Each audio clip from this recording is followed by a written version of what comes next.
Oke, selamat siang adik-adik. Kembali lagi bersama Bang TP. Jadi hari ini kita lanjut pembahasan soal TPSK-nya nomor 30 sampai 35. Ini agak padat sedikit ya. Jadi adik-adik, video abang dari nomor 15 sampai 29 sudah abang buat di video abang sebelumnya, jadi nanti bisa adik tonton kalau masih ada yang kurang jelas. Dan abang mohon setelah selesai menonton video ini, jangan lupa like, subscribe, dan share ke temannya, agar temannya juga bisa menyaksikan dan abang juga lebih semangat lagi membuat video-video abang selanjutnya. Oke, kita mulai nomor 30. Begini katanya, di antara gambar berikut yang kurvanya merupakan grafik dari fungsi yang punya inverse. Di sini ada kata punya inverse ya. Jadi begini adik-adik, kalau grafik yang punya inverse, jadi cara menentukannya begini aja, kita tes. Kita tarik garis lurus secara horizontal ya, horizontal dia memotong sekali. Vertikal juga kita tarik, dia memotong sekali juga. Itulah grafik yang memiliki inverse. Itulah ciri-ciri grafik yang memiliki inverse. Jadi sekali kita tarik secara horizontal, dipotongnya kurvanya sekali saja. Sekali kita tarik secara vertikal, dipotongnya juga sekali saja. Bang, kalau horizontal aja bang, berarti fungsi apa bang? Kalau horizontal saja, berarti itu adalah grafik FY. Kalau vertikal saja, itu adalah grafik FX. Paham ya? Kalau horizontal saja, itu adalah grafik FY. Kalau vertikal saja, berarti itu adalah FX. Ngerti ya? Oke, kalau ngerti, sekarang masalahnya inverse. Kalau inverse berarti kedua-duanya harus terpenuhi.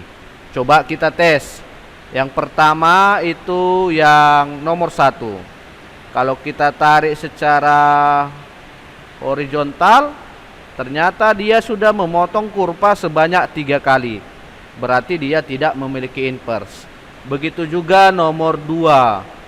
Ternyata dia sudah 2 kali. Paham ya? Berarti dia bukan. Gitu ya. Coba ini. Bukan juga. Coba ini. Sekali. Coba kita balik kalau vertikal. Sekali juga.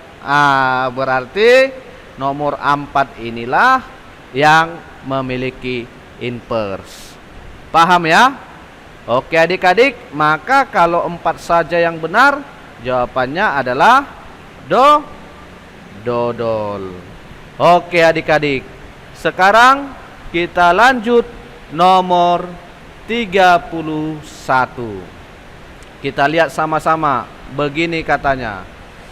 Diketahui 4 bilangan dengan bilangan terkecil adalah 20 dan bilangan terbesar adalah 48. Oke, berarti ada 4 bilangan.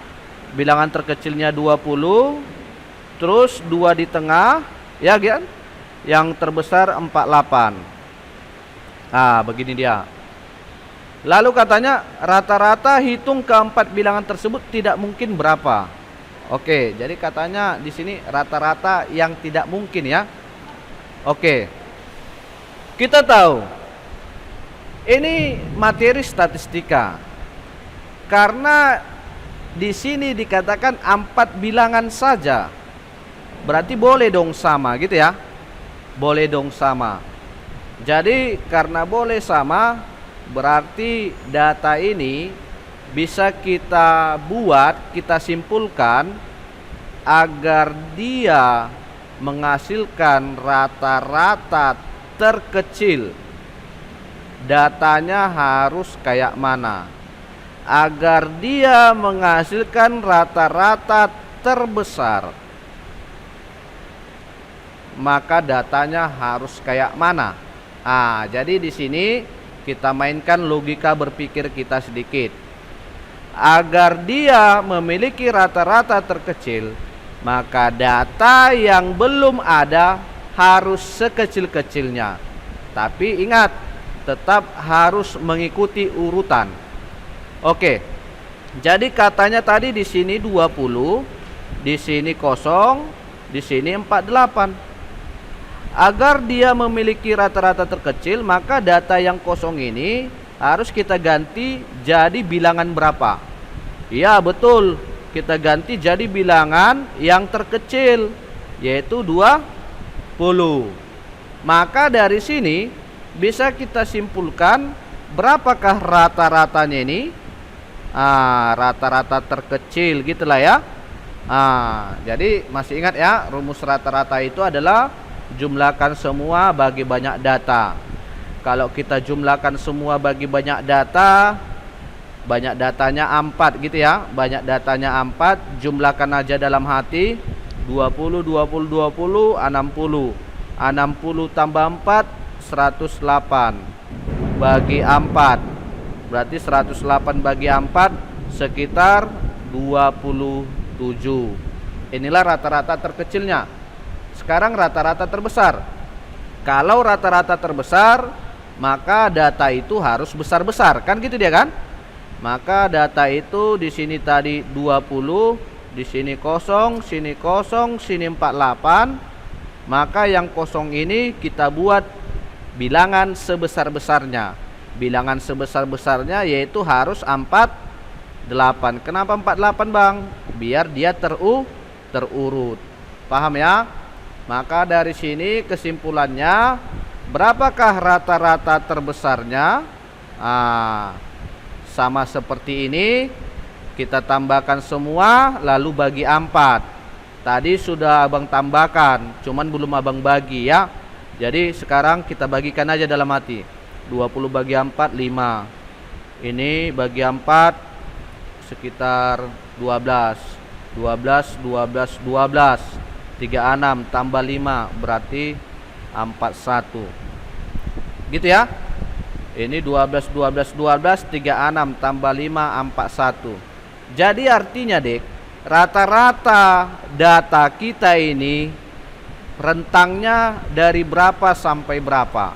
Iya, dari yang terkecil sampai yang terbesar, yaitu 41. Berarti dari 27 sampai 41 itulah rata-rata yang mungkin. Pertanyaannya, mana yang tidak mungkin? Jadi kita lihatlah yang tidak mungkin. Kecil 26. Salah ya? Tidak mungkin ya? Salah pula. Tidak mungkin. Berarti benar ya? Oke. Kecil 25. Pas ya, tidak mungkin ya? Oke. Besar 42. Pas ya, tidak mungkin ya? Oke. Besar 43. Oke. Maka dari sini karena benar semua, maka pilihannya adalah ento. Cocok adik-adik?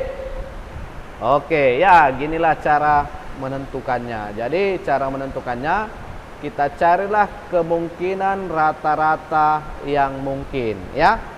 Oke. Kita lanjut nomor 32. Katanya begini. Kita paham ya. Sebuah bilangan terdiri atas 2 angka. 2 angka, kita misalkan aja lah angkanya itu yaitu sebesar XY gitu ya. Sebesar XY. Berarti X ini bertindak sebagai puluhan, yaitu bertindak sebagai satuan, gitu ya. Berarti XY itu deh bisa kita simpulkan yaitu 10X ditambah Y. Kenapa 10X ditambah Y? Abang buat aja contohnya 23. 23 itu adalah 2 dikali berapa? Iya, 2 dikali 10 atau 10 kali 2 lalu ditambah 3. Paham ya? Oke, abang yakin kalian paham. Jadi abang hapus dulu ini karena kita sangat sedikit buramnya ya. Lalu katanya bilangan tersebut sama dengan 4 kali jumlah kedua angka tersebut.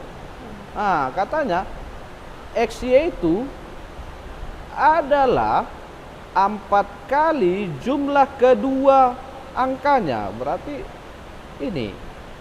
Gitu ya? Paham ya? Oke, jadi dari sini sebelum kita lanjut kita sederhanakan dulu. XY itu kita ganti aja jadi 10X tambah Y. Ya. Berarti 10X ditambah Y sama dengan ini kali ke dalam 4X tambah 4Y. Paham ya? Ini pindah berarti 4X pindah tinggal 6X. Paham? 4Y Y-nya pindah tinggal 3Y. Sehingga dari sini kalau kita sederhanakan sama-sama bagi 3, 2X sama dengan Y atau X sama dengan 2Y gitu ya. Paham ya? Oke. Sekarang katanya angka kedua dikurangi angka pertama sama dengan 2. Angka kedua dikurang angka pertama sama dengan 2. Berarti bisa kita buat angka kedua tadi, ini kita batasi dulu ya. Angka keduanya kan Y. Y dikurang angka pertama. Angka pertamanya X sama dengan 2. Gitu ya. Jadi ini persamaan yang dibilang si soal. Jadi dari sini kan ya tinggal kita substitusi aja dari sini kemari. Gitu ya. Y itu kan 2X, masukkan. Berarti 2X dikurang X sama dengan 2. 2X kurang X berarti X. X-nya 2. Kalau X-nya 2 berarti Y-nya berapa? Ayo. X 2 atau ganti kemari kan bebas dia. Berarti 2 kali 2 berarti 4. Cocok? Maka digit itu adalah XY tadi. Maka XY sama dengan 2, 4. Paham? Paham. Oke, lanjut. Pertanyaannya, bilangan tersebut terletak di antara mana? Katanya. Oke, kita jawab. 24 itu terletak di antara mana? Coba kita lihat nomor 1. Ada enggak di antara 21 dan 36? Ada. 12 sampai 28 ada. 20 sampai 37 ada. 24 dan 40. Dibilang di antara berarti 24-nya enggak ikut ya. Paham ya adik-adik ya? Jadi kalau dibilang di antara dia enggak ikut. Berarti nomor 4 tidak ada. Paham ya? Oke, maka kalau 1, 2, 3 benar, jawabannya apa? Ayam. Gampang kan? Oke. Kita lanjut lagi. Nomor berikutnya yaitu nomor 33. Ya, nomor 33. Katanya begini. Sebuah kantong terdapat 4 bola merah. Jadi di sini aja Bang buat kantongnya. Ini kantongnya terdapat 4 merah. Terus 5 putih. Berarti totalnya 9 ya. Totalnya sama dengan 9. Akan diambil 2 bola satu persatu tanpa pengembalian. Jadi di sini diambilnya satu persatu dan tidak dikembalikan, Dek. Kalau ada soal seperti itu berarti kita buat pengambilan pertama dan pengambilan kedua, lalu nanti hasilnya kita kalikan. Paham ya? Dan ingat, tanpa pengembalian. Kalau dibilang tanpa pengembalian berarti banyak bola pada saat pengambilan kedua akan berkurang. sebanyak 1 gitu ya. Oke, katanya jika peluang terambil bola warna sama. Oke, di sini katanya peluang warna sama adalah P. Jadi kalau dibilang warna sama adik-adik, karena warna bolanya ada 2, yaitu merah dan putih, maka ada 2 kemungkinan. Kemungkinan yang pertama adalah merah-merah, kemungkinan yang kedua adalah putih-putih. Jadi karena ada 2 kemungkinan, maka peluang pertama dan peluang kedua kita tambahkan, itulah peluangnya. Itulah yang dikatakan si P. Oke, kita jawab sekarang. Katanya kan tadi merah pertama, merah kedua. Ayo, merah pertama berarti Na per Ns. Berarti merahnya ada 4, Ns-nya 9. Cocok. Merah di saat pengambilan kedua sudah berkurang 1, berarti jadi 3. Dan Ns-nya pun menjadi 8 karena berkurang 1. Sehingga kalau kita kalikan hasilnya 12/72. Paham ya? Sekarang kita lanjut lagi kemungkinan yang kedua. Putih-putih. Ayo, putihnya 5, berarti 5/9. Karena sudah terambil 1 tinggal 4. Per di sini juga karena sudah diambil 1 tinggal 8. Berarti kalau kita kalikan hasilnya 20/72. Paham ya? Jadi peluang kemungkinan 1 dan peluang kemungkinan 2 inilah yang kita tambahkan, dan itulah yang dikatakan si P. Inilah si P. Berarti P sama dengan 12 tambah 20, 32. 32/72. Kalau sama-sama dibagi 8 berarti 4/9. Itulah si P. Oke ya. Lalu katanya begini. Jika nilai Q terletak pada interval Q kecil P. Berarti kalau dikatakan Q kecil P, maka Q kecil dari P. P itu kan 4/9. Gitu ya. 4/9. Maka nilai Q yang tidak mungkin adalah mana katanya. Oke, jadi kalau ditanya nilai Q yang tidak mungkin adalah mana, berarti si Q ini kita bandingkan dengan ini. Oke, jadi karena buram kita nggak cukup lagi, abang hapus ya. Abang hapus. Ini abang hapus. Nah, mantap kan? Mantap penghapus abang, bisa bersih semuanya. Oke, kita lanjut. Kita coba. 1 5/11. Apakah benar 5/11 kecil dari 4/9? Kita kali silang aja langsung deh. 9 kali 5 45. Kecil 44. Benar atau salah? Salah. Gitu ya. Salah. Jadi bawahnya nggak usah perhatikan, abaikan saja ya. Oke, berarti nomor 1 salah. Kalau nomor 1 salah, nomor 3 salah. Nanti bisa dibuktikan ya. Oke, nomor 2. Ayo kita ulangi lagi. Apakah 8/17 kecil dari 4/9? Ayo kita kali silang. 9 kali 8 72 kecil. 17 kali 4 itu sekitar 68. Benar atau salah? 72 kecil dari 68? Di kampung kami salah. Berarti nomor 2 salah. Ngerti ya?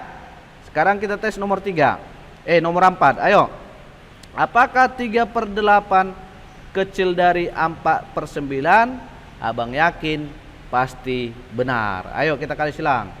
9 kali 3 27. Kecil 32, ya kan? 8 kali 4. Jadi apakah 27 kecil dari 32?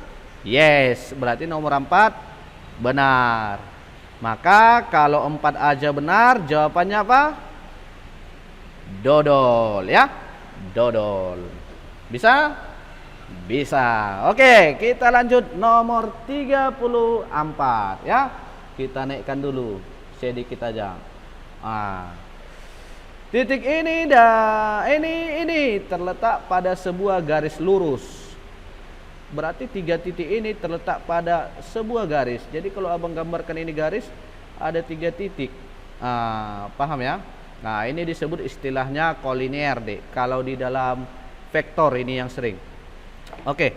Mana hubungan yang benar antara kuantitas P dan Q? Ini katanya 3A tambah 1, 4A kurang 3. Adik-adik pasti tahu ini ya, kalau P besar Q apa? P besar Q. Gitu ya. Q besar P, B. P sama dengan Q, C. Hubungan tidak dapat ditentukan, D. Nggak ada di sini E ya. Di sini nggak ada E. Makanya siapa yang nembak ini E, itulah orang terbodoh sepanjang masa ya. Karena di sini nggak ada pilihan E. Yang ada hanya sampai D. Ingat itu ya, mana tahu nanti kalian mau nembak. Ya. Oke, lihat. Jadi untuk menentukan mana hubungannya, kita harus mencari dulu A. Dari mana kita cari A? Ya ini. Kalau dibilang 3 titik ini segaris, berarti intinya begini, Dek. M-nya harus sama atau gradiennya harus sama.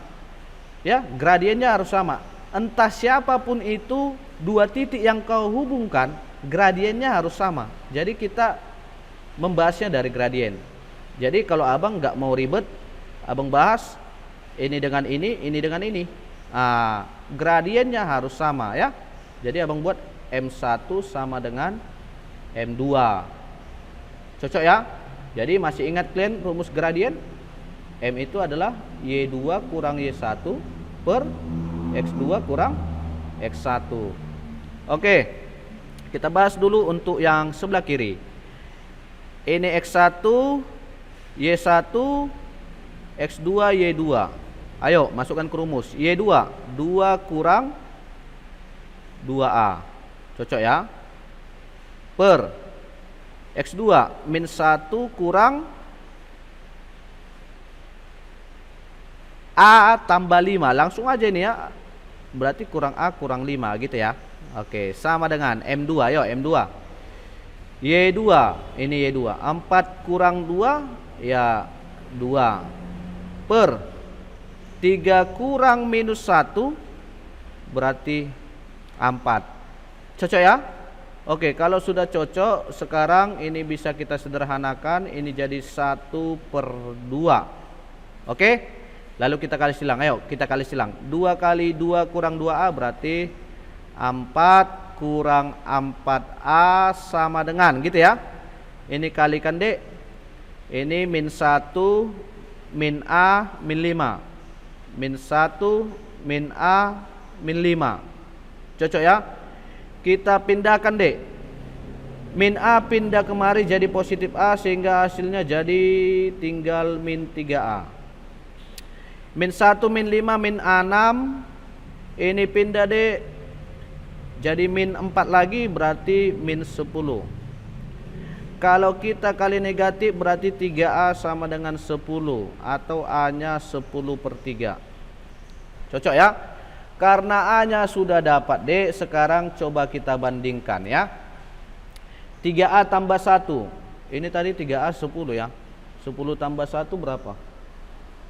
11. Lalu ini 4A kurang 3. 4A kurang 3 berarti 4 dikali 10/3. Kalau 4 dikali 10/3 itu adalah 40/3. 40/3 dikurang 3. Jadi kalau 40/3 dikurang 3 berarti kurang 9/3 gitu ya. Berarti ini 31/3. 31/3 itu 10 koma. 10 koma. Cocok ya? Berarti P-nya 11, Q-nya 10 koma, maka hubungan yang pas adalah apa? Ayo, hubungan yang pas adalah P lebih besar daripada Q. Kalau P lebih besar daripada Q berarti jawabannya ayam. Oke, adik-adik. Sekarang terakhir kita lanjut nomor 35. Ini soalnya agak menantang sedikit ya. Menantangnya di bahasa ya. Katanya begini.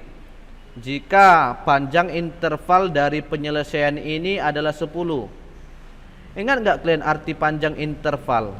Panjang interval itu artinya adalah batas kanan dikurang batas kiri. Itulah panjang interval. Katanya panjang interval dari penyelesaian ini. Jadi, Dek, ini belum penyelesaiannya. Kalau ingin membuat penyelesaiannya, yang di tengah ini harus hanya X. Jadi caranya bang kayak mana? Kayak gini, lihat. A kecil sama dengan 2X tambah 3 kecil sama dengan B. Jadi caranya begini. Buat yang di tengah ini tinggal X. Coba kita buat ya. Di tengah ini kan ada tambah 3. Biar habis tambah 3 ada baiknya kita kurangi 3. Berarti A kurang 3 kecil 2X ini habis, kecil B kurang 3, gitu ya. Lalu di sini kan ada 2, berarti biar habis 2-nya kita bagi 2. Kita bagi 2 berarti A kurang 3/2 kecil X kecil B kurang 3/2. Jadi inilah dia penyelesaiannya. Jadi kalau dibilang panjang interval, ya batas kanan dikurang batas kiri. Katanya panjang intervalnya 10 adik-adik ya, 10. Jadi tadi abang bilang panjang interval itu adalah batas kanan dikurang batas kiri. Ayo kita kurangkan. Berarti B kurang 3/2 dikurang A kurang 3/2 katanya sama dengan 10, gitu ya. Biar sama-sama habis 2-nya kita kali 2. Berarti di sini B kurang 3 kurang, buka kurung lagi, A kurang 3 kali 2 tadi ya 20. Min 3 kurang min 3 ini habis ya. Berarti tinggal B kurang A sama dengan 20. Cocok? Cocok. Sekarang tengok. Pertanyaannya, manakah hubungan yang benar antara kuantitas P dan Q? Oke. P itu adalah B kurang A. Loh, B kurang A kan tadi udah dapat. Iya, 20. 20. Q-nya juga 20. Berarti apa hubungannya? P sama dengan Q. Kalau P sama dengan Q, jawabannya apa? Iya, betul. Jawabannya adalah cantik. Oke adik-adik, kayaknya video kita ini sangat panjang. Jadi ulang-ulangi lagi biar kalian lulus ke PTN yang kalian inginkan. Oke, terima kasih telah menyaksikan video abang. Selamat siang.